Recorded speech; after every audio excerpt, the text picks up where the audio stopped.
Cristo e caridade, é o amor em ação. Grupo Espírita Regeneração. Hoje nós vamos dar continuidade à nossa comemoração, 74 anos do Regeneração, e daqui a pouco o nosso convidado chega, Gel, né, vai fazer a palestra da noite de hoje sobre missão dos espíritas. E da mesma forma que semana passada a gente teve a nossa amiga Andréa fazendo um momento de arte, hoje a gente tem a Ana Cláudia. Tavinha, é com você.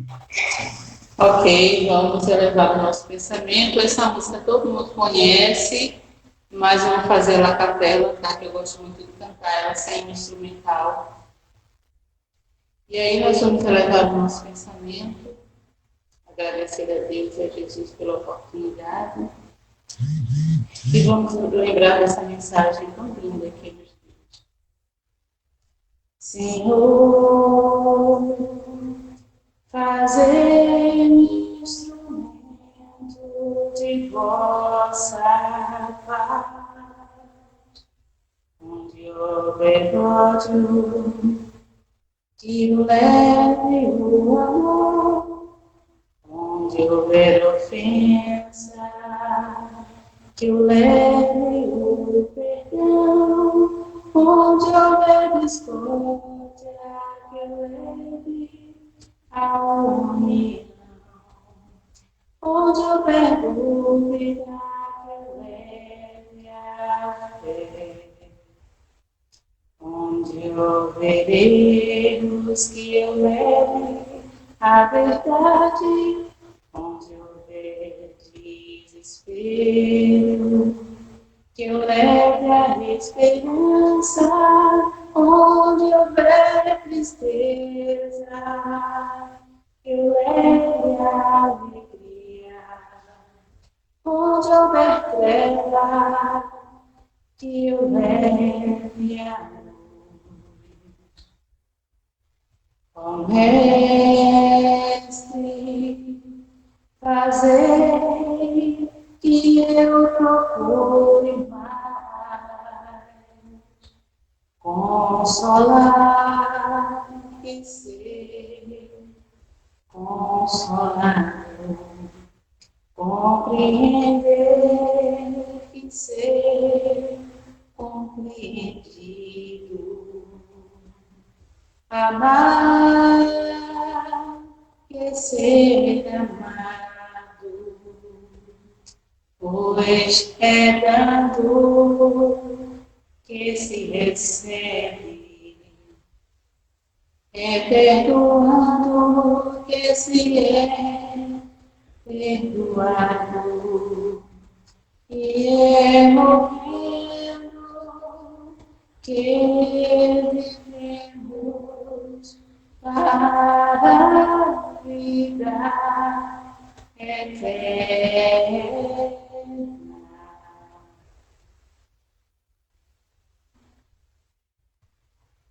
Que Deus abençoe a todos, abençoe a noite de Gel, né, que ele seja muito feliz na sua explanação.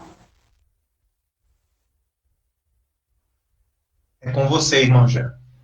Da paz. Boa noite para todos. Estão me escutando bem?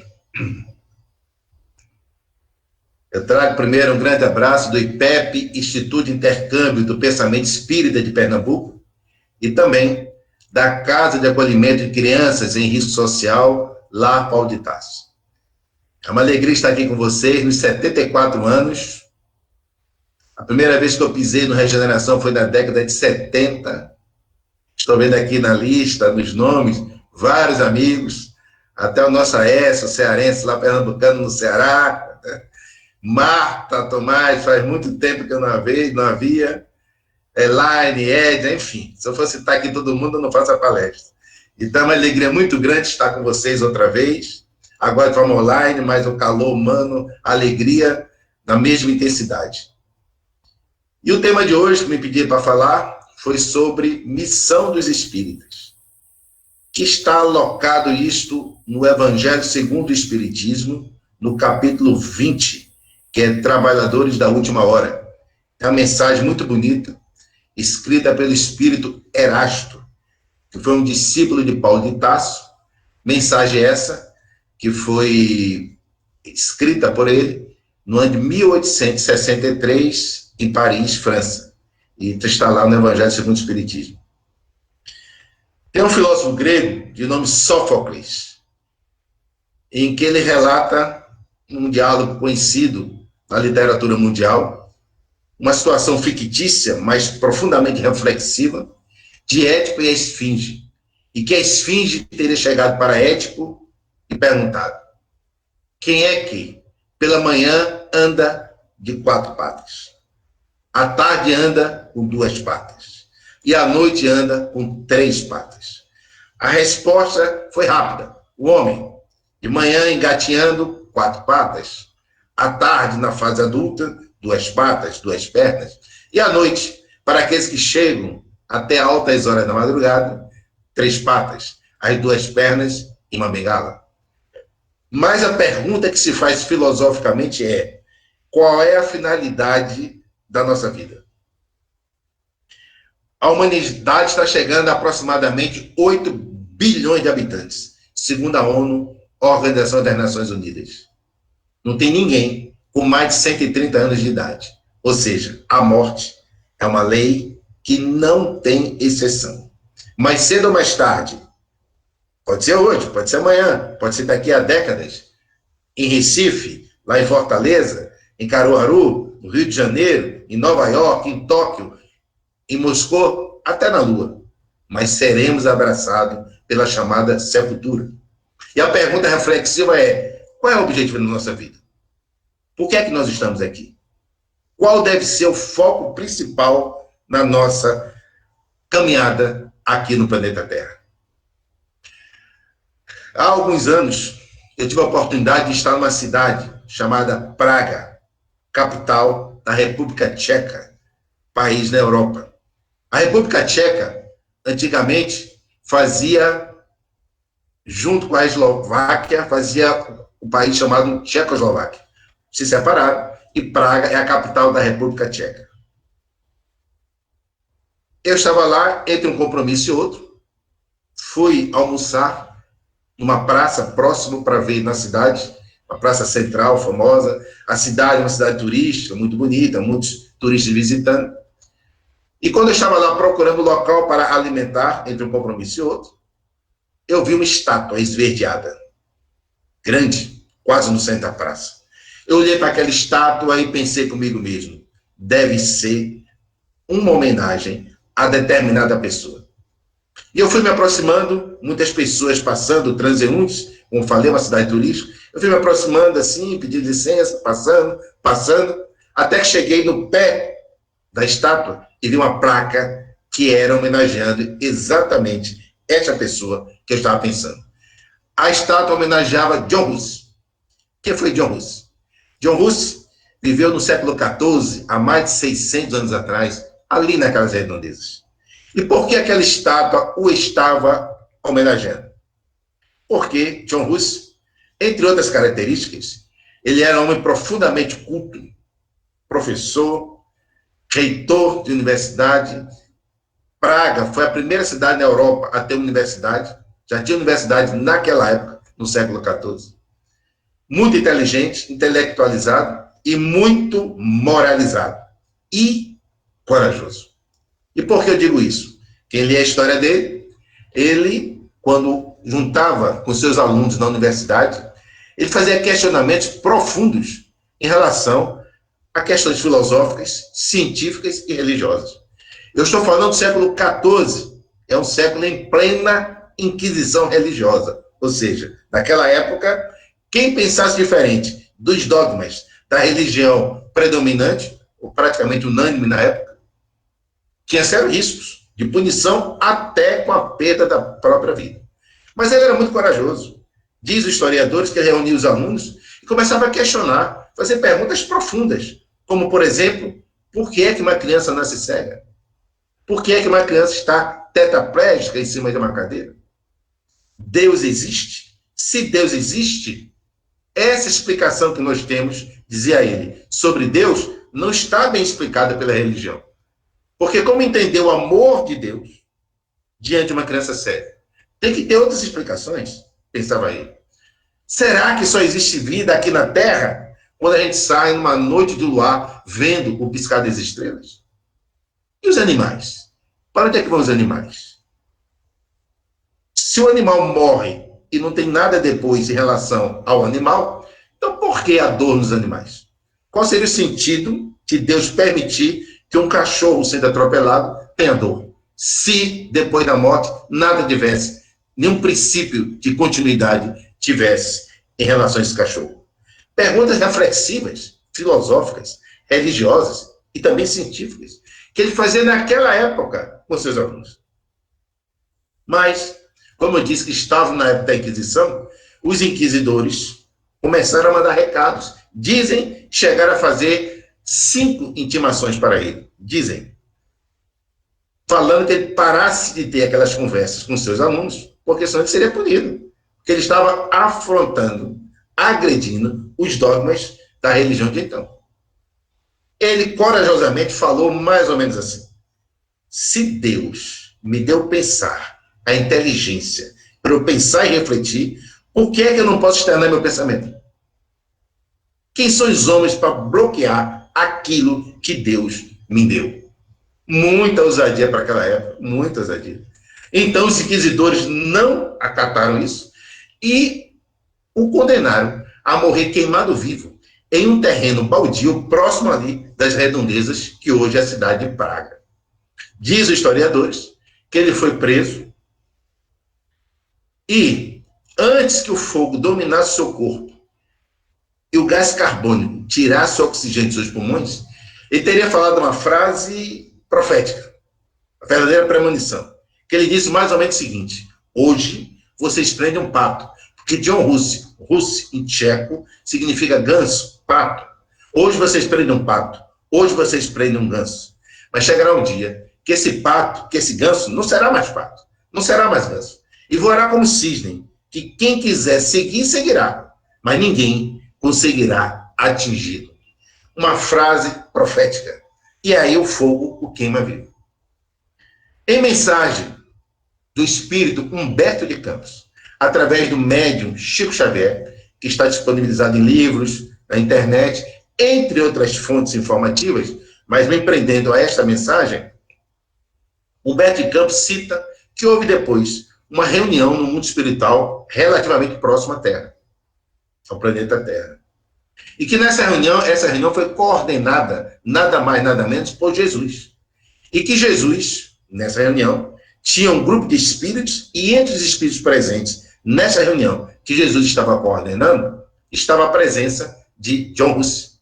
E que em certo momento da reunião, quem diz isso é Humberto de Campos, através de Chico Xavier, não é Gel, estou só repetindo. E que em certo momento dessa reunião, Jesus se direciona a John Russe e fala para ele mais ou menos o seguinte: a sua missão ainda não terminou. Terás que retornar à Terra. E John Russe, entre emocionado e motivado, aceita retornar à Terra para dar continuidade a essa missão. E retorna reencarnando no dia 3 de outubro de 1804, na cidade de Lyon, na França, com o nome de Hippolyte Léon Denisard Rivail, mais conhecido entre nós, um pseudônimo de Allan Kardec. Reencarna para quê? Qual seria a missão desse homem chamado Hippolyte, que nós vamos chamar a partir de agora de Allan Kardec? Ele vinha com a grande missão de ser o codificador de uma nova doutrina, que ele mesmo colocaria o nome, um neologismo, um novo nome, conforme está na introdução de O Livro dos Espíritos, chamando-a de Espiritismo. Ele vem, nasce numa família de classe média à época na França, pai de direito, a França em várias conturbações políticas, o pai dele teve problemas nessa área de perseguição política. Ele vai estudar, ainda cedo, com aproximadamente 10 anos de idade, em Yverdun, na Suíça, que tinha o maior centro educacional da Europa, coordenado por um pastor protestante de nome João Pestalozzi. Pestalozzi, que já tinha recebido a influência do educacional de Rousseau, do século passado. Então, Kardec foi tudo muito bem planejado, espiritualmente falando. Ele foi para lá, para Yverdun, entre outros motivos, Um, para entrar em contato com o próprio Pestalozzi, porque seria muito útil para ele o modelo pedagógico, didático, que ele iria utilizar mais na frente como codificador. E um outro ponto vital foi, em sendo o maior centro educacional da Europa de então, ele iria entrar em contato com tudo que existia de mais avançado na área da ciência humana, que seria vital para ser um codificador de uma doutrina que mexe com tudo, já que mexe, o que fala, o que estuda, o relacionamento do espírito com o espírito e com a alma ou espírito encarnado. Ele passa mais ou menos 10 anos de sua vida lá nesse estudo, uma média de estudo diário de 10 horas, aprofunda-se, destaca-se como aluno, a tal ponto que alguns de seus professores, principalmente na área de pedagogia e de matemática, muitas vezes, quando não podiam dar aula, pediam para ele, Kardec, que ainda era aluno, para dar aula no lugar deles. Tamanha a capacidade deste homem que nós conhecemos como Allan Kardec. Ele retorna para a França, tem a sua vida normal, vai morar depois em Paris, capital da França. Com aproximadamente 50 anos de idade, está tendo sua vida de pedagogo, professor, pesquisador, quando, no ano de 1854, tem aquele famoso diálogo, muito conhecido no meio espírita, entre ele e Fortier, que eles eram amigos, entre outros motivos da amizade, que ambos se interessavam pelo estudo do magnetismo animal, que chegou ao mundo no século anterior a Kardec, através de Franz Anton Mesmer. Fortier foi o primeiro que, coloquialmente, falou para Kardec sobre as reuniões que estavam acontecendo. As mesas se mexendo, as mesas dançantes, as mesas girantes. Kardec sabia desse fenômeno, que na realidade começou um pouco antes, lá naquelas pancadas em Hydesville, no condado de Wade, em Nova York, com as irmãs Fox. Atravessou o Oceano Atlântico, chega na Europa, penetra nos países, chega na França, penetra na cidade, chega em Paris, nos bairros e várias casas. Os fenômenos das mesas se locomoviam. Kardec, muito lúcido, muito coerente, com os pés no chão, graças a Deus. Se ele fosse empolgado, nós teríamos uma salada de fruta hoje, em vez de uma codificação espírita. Ele observou e perguntou mais ou menos assim, com as minhas palavras, para Fortier: como é que as mesas se movem? Talvez seja um fluido que a gente conheça, ou fraude.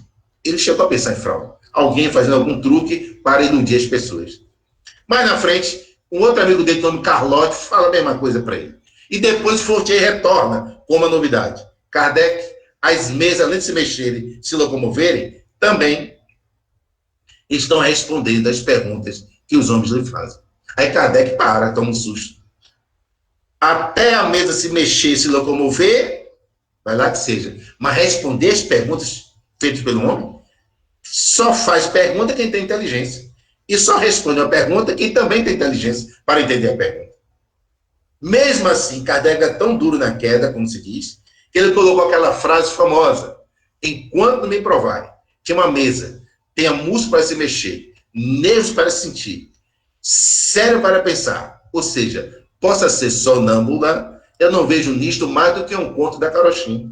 Vejo mulher firme, seguro, nada de fanatismo. O bom senso encarnado, como disse Camille Flammarion.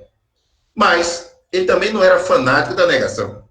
Como pesquisador, como um ilustro sério, ele aceitou ir ver esse fenômeno no mês de maio de 1855, na casa da senhora René Masson, lá em Paris. Foi mais de uma vez. E ao ir, conforme colocou depois, principalmente na revista espírita, ele disse: isto que eu vi, com as minhas palavras, isto que eu vi, pode ser tudo, mas fraude não é.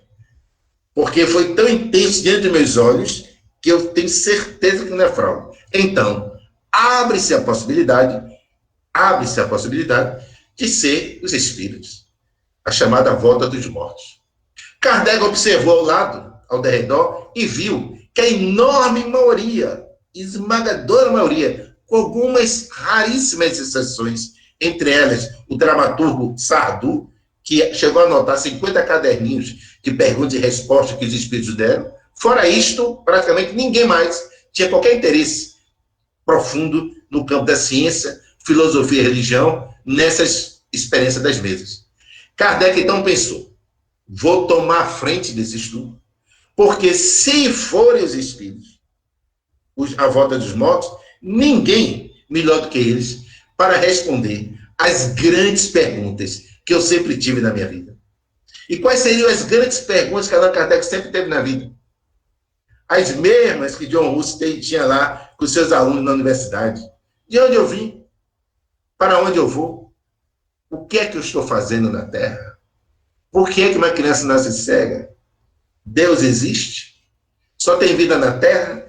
Abrindo um parêntese, a ciência humana hoje, ciência humana que é limitada, mas ela hoje já admite, no campo da astronomia, principalmente depois do telescópio de Monte Palomar, de que existem, na percepção da ciência humana, no mínimo 2 trilhões de galáxias. 2 trilhões de galáxias. Cada galáxia com aproximadamente 300 bilhões de estrelas. Para não dar curto-circuito mental, os neurônios não queimar, pega fogo, resumindo, existe mais estrelas no céu, segundo a ciência humana, do que grãos de areias na Terra. Só vai ter vida na Terra. Então, perguntas como essa, Kardec pensou, e se são os mortos, como é que eles vivem? Eles se alimentam? Eles respiram ou não? Quando eu morrer e encontrar com meu pai, um parente, alguém amigo que já desencarnou, como é que eu vou ver? Vai ser um vento passando? Ou vai ter formato? Lá tem rio? Tem mar? Tem árvore? Tem ave viajando, voando? Ou não? Ou não tem nada? Perguntas normais, nós não vamos para lá? Só temos duas opções, ou não vai para canto nenhum, fica tudo pó, ou vai para algum lugar. Se são a volta dos mortos, então a opção do pó acabou. Então, como é aí? E principalmente, ele perguntar, você que está aí no mundo espiritual, falando comigo agora, através do médium, você é feliz ou é infeliz?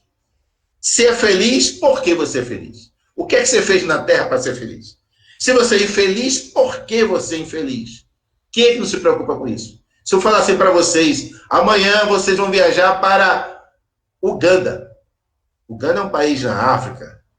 Vocês hoje não vão se preocupar para saber como é lá, não? Se lá é calor, se é frio, o que é que se alimenta por lá, onde é que vai ficar por lá. Lógico, você está indo para lá. Imagina para uma outra dimensão, chamada mundo espiritual. Então, Kardec puxou para si o estudo, começou a pesquisar. E nessa pesquisa, no início, ele juntou mais de 10 médios, aproximadamente.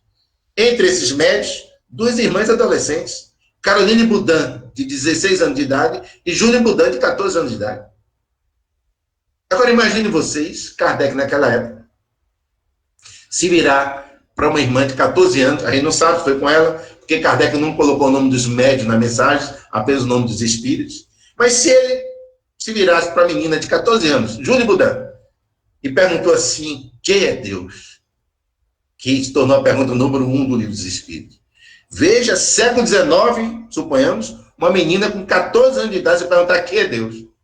Se eu perguntar para vocês agora quem é Deus, sem poder repetir a resposta do Livro dos Espíritos, qual seria a resposta? Não precisa dar não, só para pensar. Agora imagina uma menina de 14 anos no século XIX, sem Google para copiar e colar, etc. E ela disse, ou o Espírito falou, é a inteligência suprema, a causa primária de todas as coisas. Veja a nova doutrina chegando.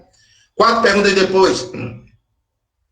Na pergunta número 4 do Livro dos Espíritos, sobre Deus ainda, Kardec pergunta como podemos provar a existência de Deus.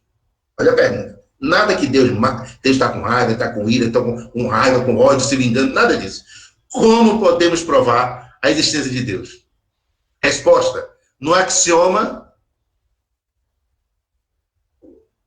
que aplicar a vossa ciência. Não há efeito sem causa. Procurar a causa de tudo que não é obra do homem e a vossa razão responderá. Pergunta 13 do Livro dos Espíritos, sobre os atributos de Deus. Mais ou menos assim. Quando afirmamos, disse Kardec, que Deus é todo-poderoso, é único, ou seja, onisciente, onipresente, imutável, imaterial, eterno, soberanamente justo e bom, temos ideias totais de seus atributos? O que é que você responderia? Resposta dos Espíritos. Do vosso ponto de vista, sim, porque credes abranger tudo. Saber, porém, que existem coisas que estão acima da inteligência do homem mais inteligente e que a vossa linguagem limitado às suas sensações, não tem condições de exprimir. E continua a resposta. No dia 18 de abril, Allan Kardec publica o Livro dos Espíritos em sua primeira edição, com 501 perguntas e 501 respostas. Aproximadamente 3 anos depois, vem a segunda edição, já com as 1.019 perguntas atuais e as 1.019 respostas atuais. E o Livro dos Espíritos apresentou o quê para a humanidade? O que é que o Livro dos Espíritos apresenta para a gente? Os princípios básicos da doutrina espírita. E o que são princípios básicos da doutrina espírita? São os que sustentam a doutrina espírita. E eu já falei isso em alguns momentos, alguém já deve ter escutado, eu costumo fazer uma comparação com um prédio. Quais seriam os princípios básicos de um prédio? O que sustenta o prédio? E o que é que sustenta o prédio? A fundação, os pilares, as vigas e as lajes. Se tirar, cai.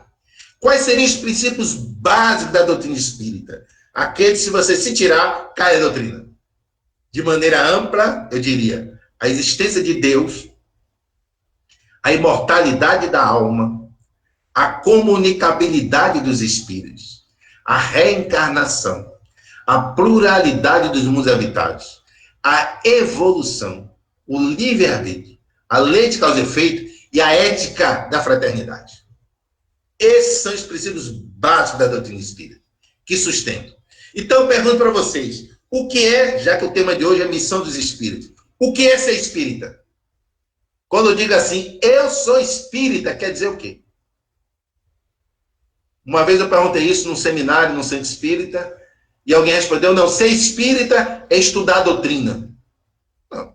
Você pode estudar a doutrina e não ser espírita. Eu conheci uma pessoa, um médico, que já desencarnou, muito inteligente.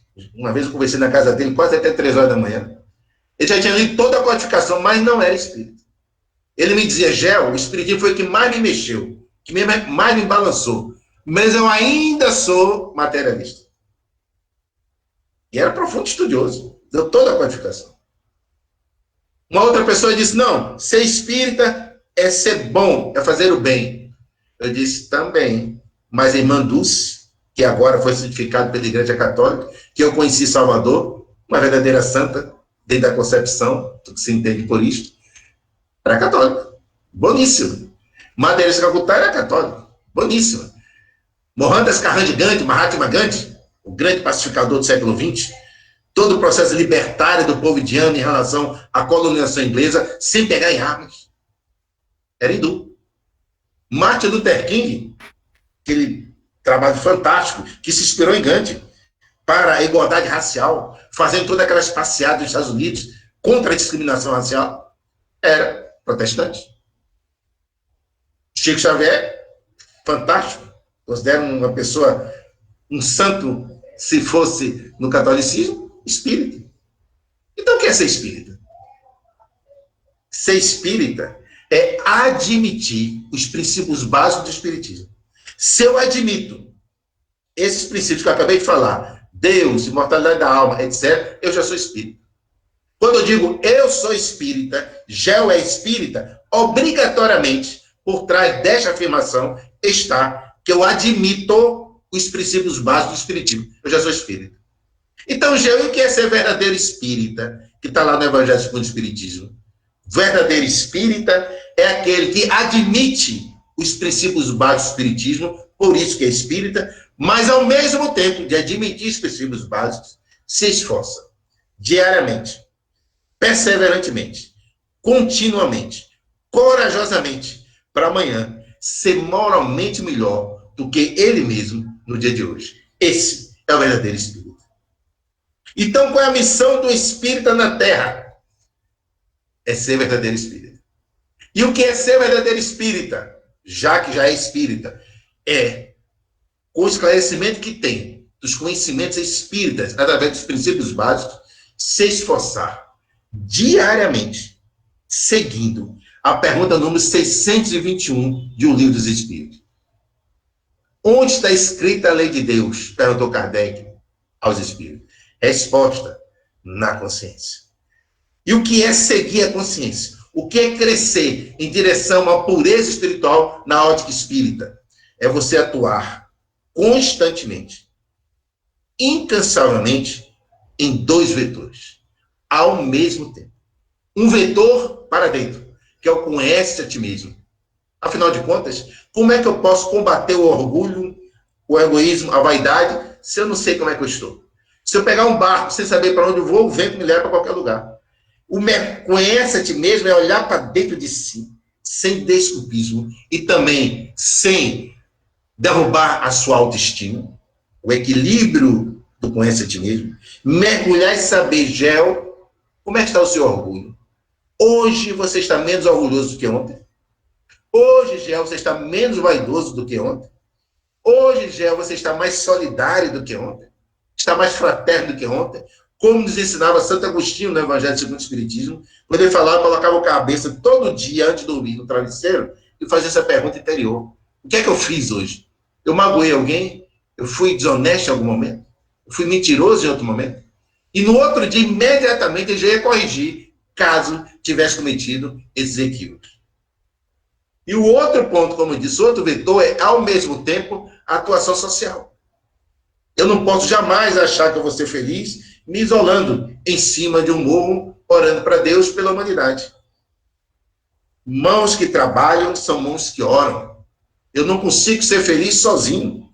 A dor de João, a fome de Pedro, o desespero de Maria, também é meu desespero.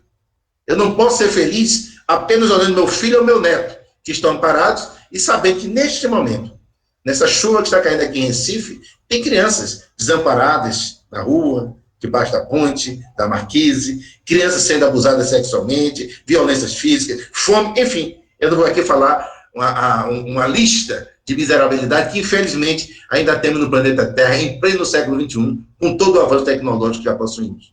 Então, ser espírita, na essência da palavra, é o mergulho interior. Ser cada vez mais uma pessoa ética e, ao mesmo tempo, atuar no mundo em que nós estamos inseridos, socialmente falando.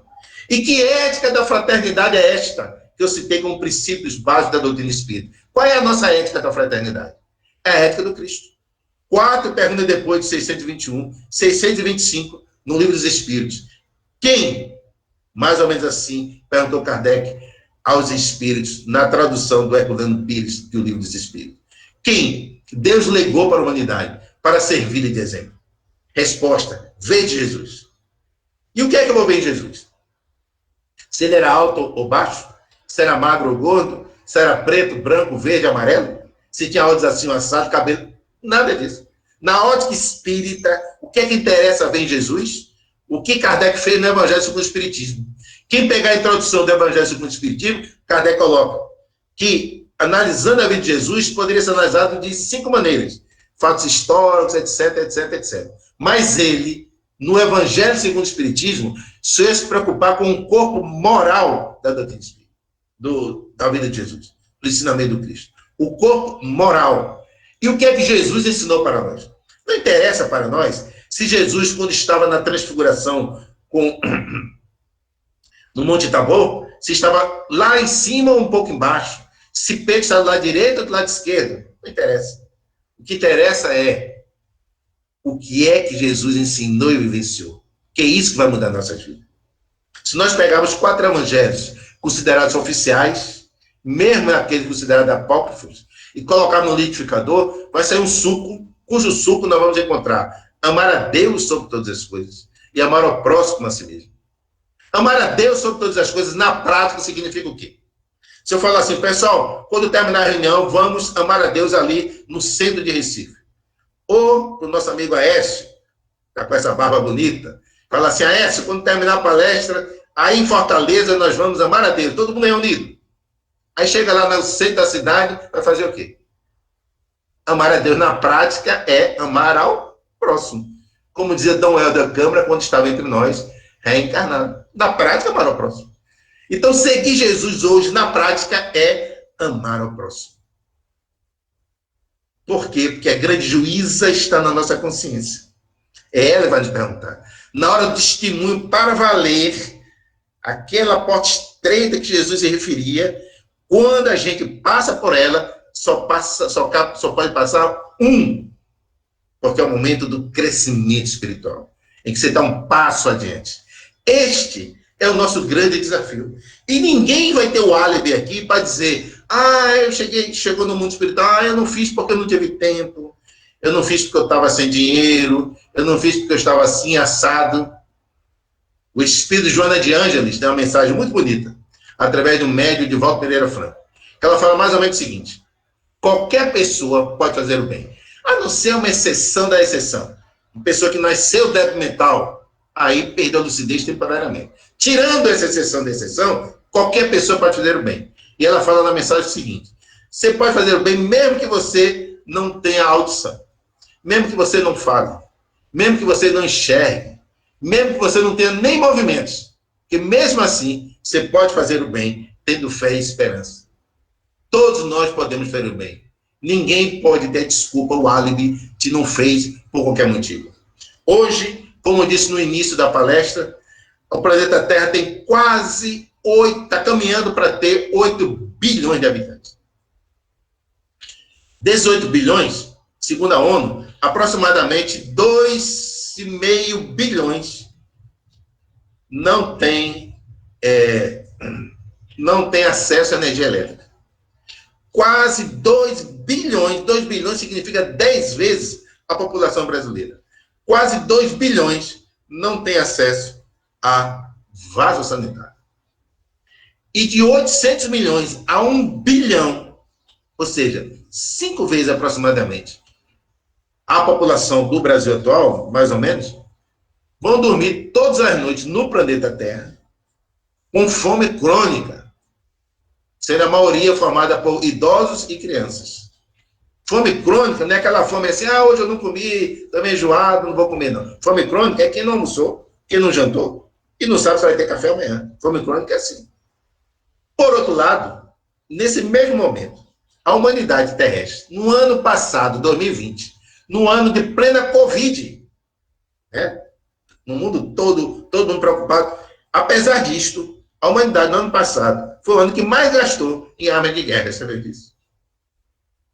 A humanidade está gastando mais de 5 trilhões de reais anualmente em armas de guerra. E segundo a ONU, se eu pegasse só 20%, um dedo só da minha mão, não é tudo não, 20%, um quinto, e aplicasse corretamente, em menos de 10 anos, teríamos condições de acabar com a miséria material no planeta Terra. Então, a miséria material é culpa de Deus? Não, é nossa. A miséria moral é culpa de Deus? Se eu não sigo o ensinamento moral de amar a Deus sobre todas as coisas e amar o próximo a si mesmo, o problema é meu? É de Deus ou é meu? Então, a missão dos espíritas é isto: é atuar, ter coragem, determinação, não fraquejar na fé, ter pelo menos a fé do tamanho da grão de mostarda, como diz Jesus. É com esse esclarecimento que nós temos, que abre, ilumina a nossa consciência em termos de percepção onde nós estamos, de onde eu vim, para onde eu vou, o porquê da dor, a reencarnação. Tudo isso nos ajuda intelectualmente falando, em termos racionais, para entender um pouco mais esse mundo que nós estamos vivendo. Mas o grande desafio nosso é atuarmos moralmente no campo íntimo do crescimento interior e, ao mesmo tempo, para ajudar como homens de bem e mulheres de bem a ter uma sociedade mais fraterna, mais justa, mais solidária, conforme é a percepção espírita de um mundo espiritual superior. Este é o nosso grande desafio. E todos nós temos condições de fazer. Todos nós, sem exceção. No Brasil, segundo o IBGE, o último do Instituto Brasileiro de Geografia e Estatística, no último censo, quase 94% das pessoas se dizem cristãs. Ou seja, de cada 100 pessoas, 94 dizem, olha, eu sigo Jesus, sou cristão. Mas Jesus ensinou o quê? Amar a Deus sobre todas as coisas e amar o próximo a si mesmo. Se uma sociedade, 94% diz que é cristã, significa que tem quem como referência moral? Jesus. Como é que uma sociedade que 94% diz ser cristã e Jesus como referência moral, como é que ela se auto-permite ainda ter mais de 20 milhões de miseráveis e ser entre os 30 países, 30 sociedades de pior distribuição de renda do planeta? tem alguma coisa errada.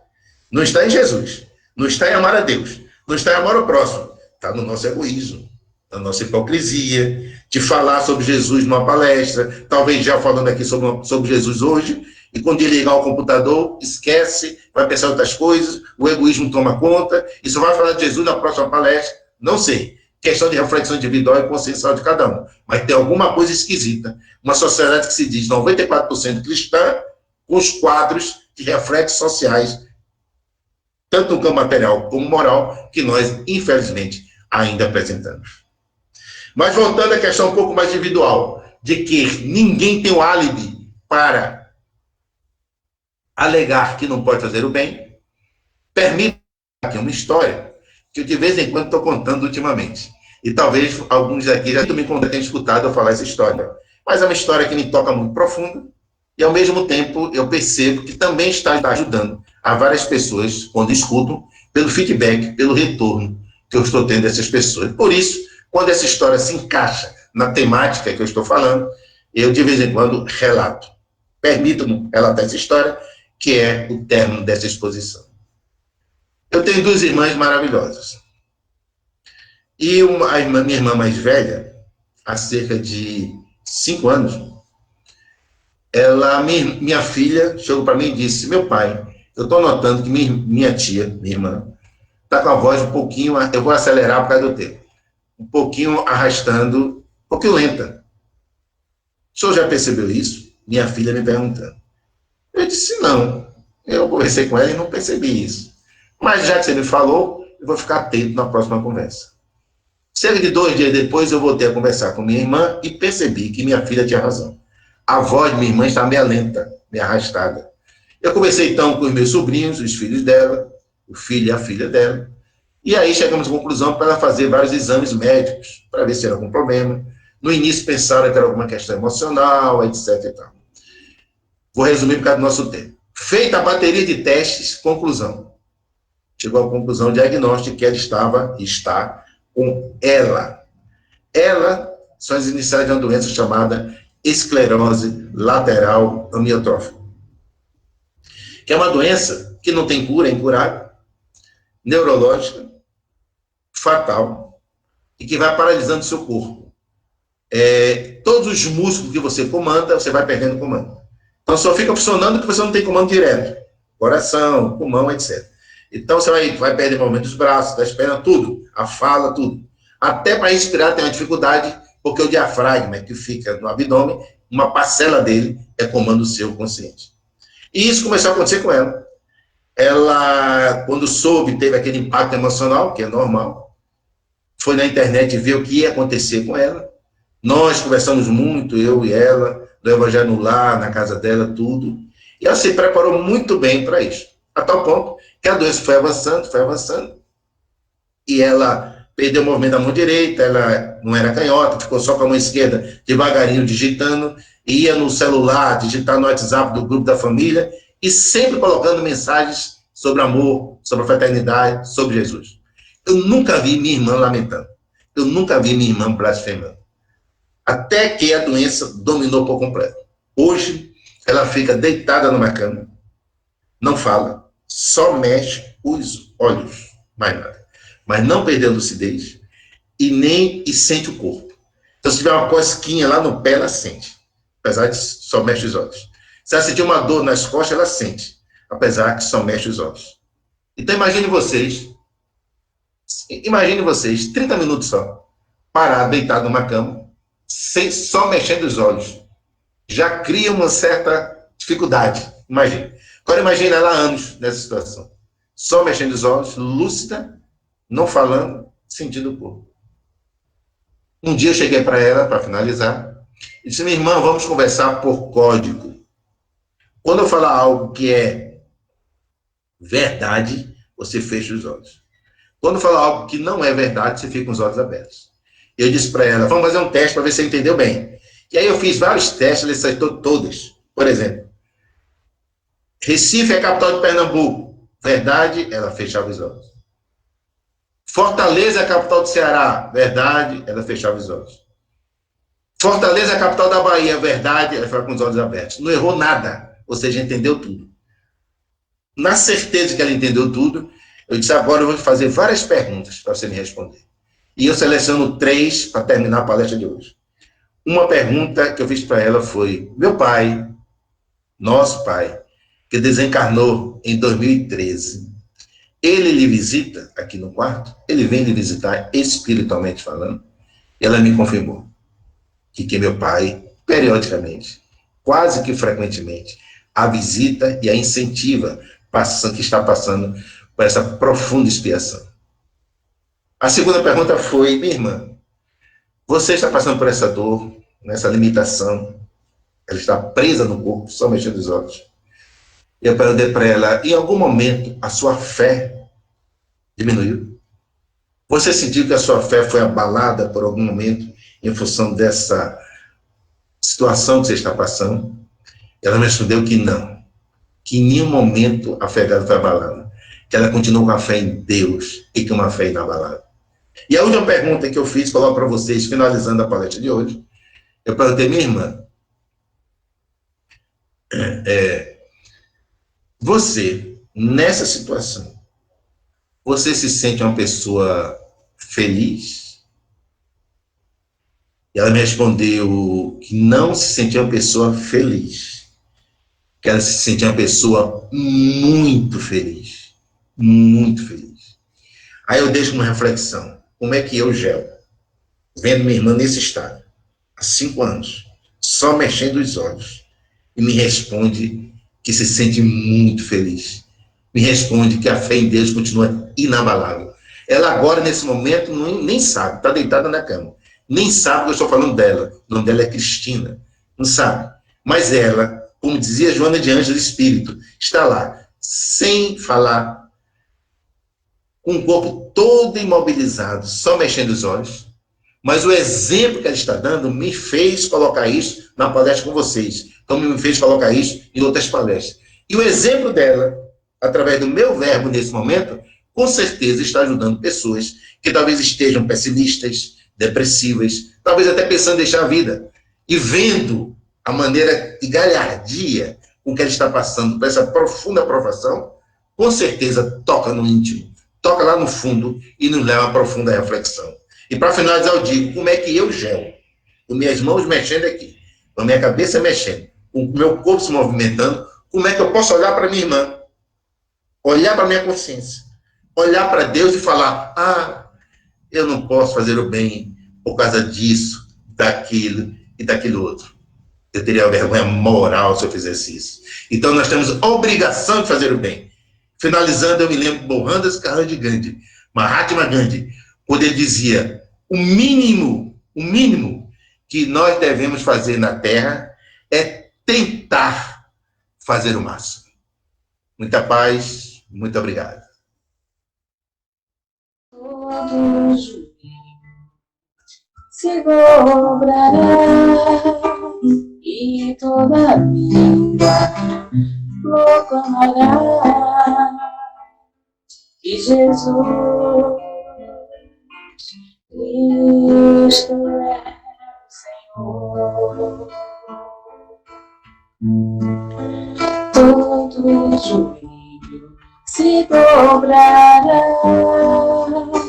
e toda língua proclamará que Jesus Cristo é o Senhor. Nada poderá me abalar, nada poderá me derrotar, pois minha força e vitória tens como nome é Jesus.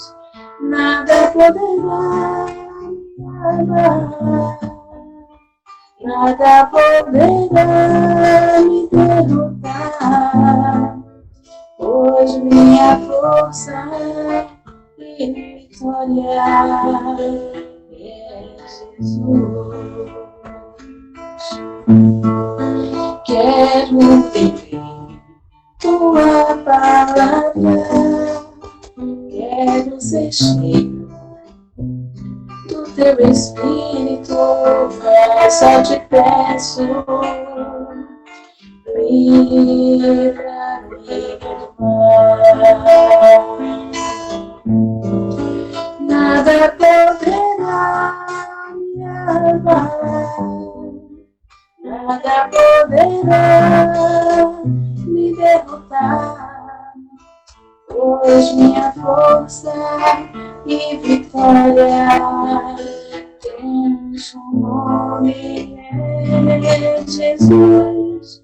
Nada poderá me abalar, nada poderá me derrotar, pois minha força e vitória é Jesus.